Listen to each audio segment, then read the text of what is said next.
Rapid action battalion সারা বাংলাদেশে আইন শৃঙ্খলা নিয়ন্ত্রণ করে যাচ্ছি। এর পাশাপাশি সামাজিক দায়বদ্ধতা থেকে আমাদের আশেপাশে যে বিভিন্ন স্কুল কলেজ রয়েছে বা এতিমখানাগুলো রয়েছে, সেখানেও আমাদের কিছুটা অনুদান বা অবদান রাখার আমরা চেষ্টা করে যাচ্ছি।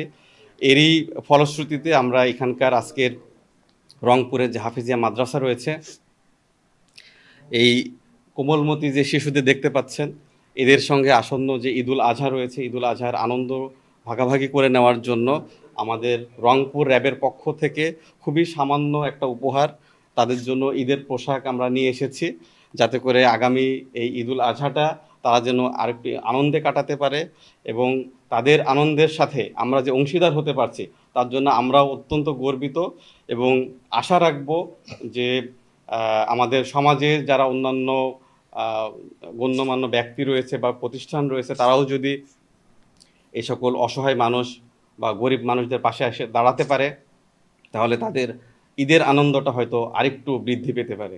এই ঈদে জামা জুতো অ্যাক্সেসরিজের ডিসকাউন্ট। ঈদ যাত্রায় সাধারণ মানুষ যাতে নির্বিঘ্নে এবং নিরাপদে যার যার গন্তব্যস্থলে পৌঁছতে পারে, তার জন্য আমাদের কর্মকাণ্ড 24 ঘন্টা ধরে আমরা চালু রেখেছি। আপনারা ইতিমধ্যেই দেখেছেন আমাদের বিভিন্ন পয়েন্টে পয়েন্টে চেকপোস্ট এস্টাবলিশ করেছি, সেখানে নিয়মিত চেকিং চলছে। আমাদের র্যাবের পাশাপাশি যে পুলিশ রয়েছে বা সেনাবাহিনী রয়েছে, তারাও তাদের জায়গা থেকে নিরাপত্তা প্রদানের জন্য সর্বাত্মক চেষ্টা চালিয়ে যাচ্ছে।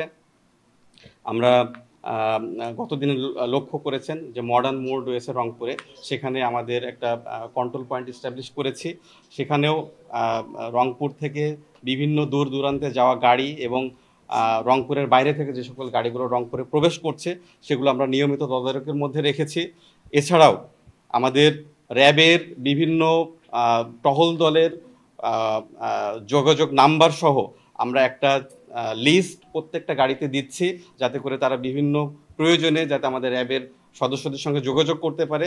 এইগুলো আমরা বিতরণ করেছি ইতিমধ্যেই এবং তারা আমাদের সঙ্গে যখনই যোগাযোগ করছে আমরা তাদেরকে প্রয়োজনীয় সহায়তা প্রদান করছি এবং আমরা আশা করছি এখন পর্যন্ত কোনো ধরনের অপ্রীতিকর ঘটনার সংবাদ আমরা পাই নাই এবং ঈদের আগে যে কয়টা দিন বাকি আছে আমরা আমাদের কর্মতৎপরতা জারি রেখেছি এবং ইনশাল্লাহ এই ধারাবাহিকতা বজায় থাকবে এবং সাধারণ মানুষ নির্বিঘ্নে নিরাপদে তাদের ঈদ উদযাপন বা ঈদ ভ্রমণ যেটাই বলে না কেন সেটা নির্বিঘ্নে করতে পারবে বলে আমাদের বিশ্বাস।